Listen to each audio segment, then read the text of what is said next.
Iinkawu ezisibhozo ezisileyo. Imifanekiso nguSteve Heskamp.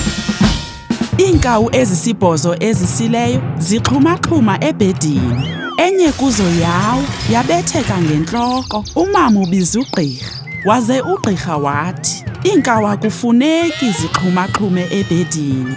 Iinkawu ezisixhenxe ezisileyo zitsibatsiba ebhedini. Enye kuzo yawa yabetheka ngentloko. Umama ubiza ugqirha, waze ugqirha wathi, iinkawu akufuneki zitsibatsibe ebhedini.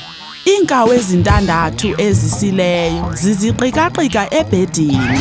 Enye kuzo yawa yabetheka ngentloko. Umama ubiza ugqirha, waze ugqirha wathi, iinkawu akufuneki ziziqikaqike ebhedini. Iinkawu ezintlanu ezisileyo zidanisa ebhedini. Enye kuzo yawa yabetheka ngentloko. Umama ubiza ugqirha, waze ugqirha wathi, iinkawu akufuneki zidanise ebhedini. Iinkawu ezine ezisileyo zityela phezu kwebhedi.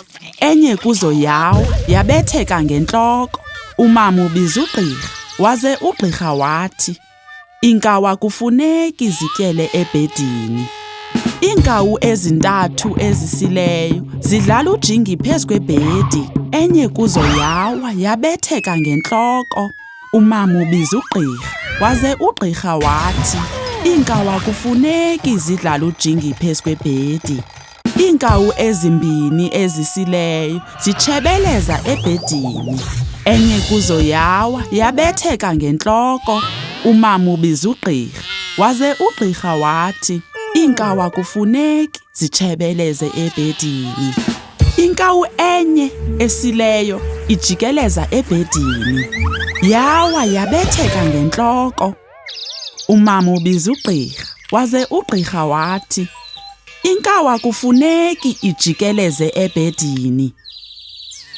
Akukho mntu othethe nto ngokuxhumaxhuma esofeni.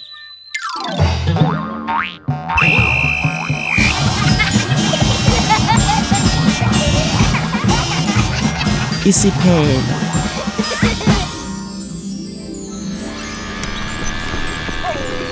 Moving picture books, magically bringing storybooks to life.